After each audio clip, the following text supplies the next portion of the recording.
Tell us a little bit how you met your husband, Bob. Well, we were at KU. All my family is KU. My dad, my brothers and sisters, and my in-laws, my brothers-in-law and my sister-in-law all went to KU. When we were in KU, Bob came back from his dad's funeral, so he was all dressed up. He got there late, and a friend of his at the law school told him that there were open houses at the sorority that night and asked him if he wanted to go, and he said yes, and so he came to our open house, and we had 30 minutes before the dance was over. So he saw me and decided that's the girl he wanted to marry.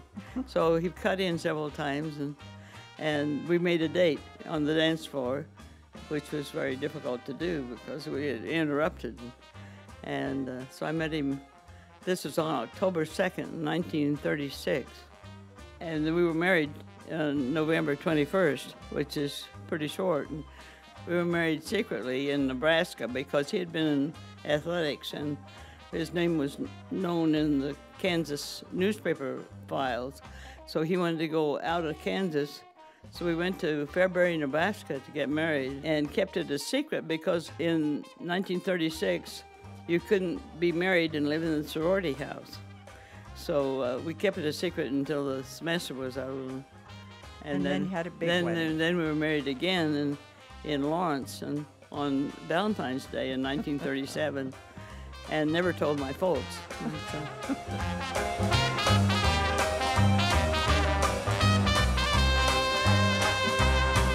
My husband didn't play basketball, but he was a track man, and they had 16-cylinder Cadillacs, and I don't know how many, probably was 7 passenger cars in those days.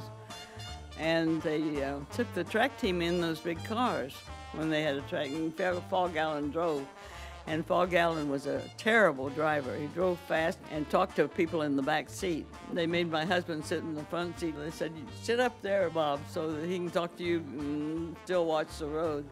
So he used to say the windshield wipers didn't work, and he said, "Well, when it's not raining, I don't need them, and when it's raining, I'm not going to get out in the wet and fix them."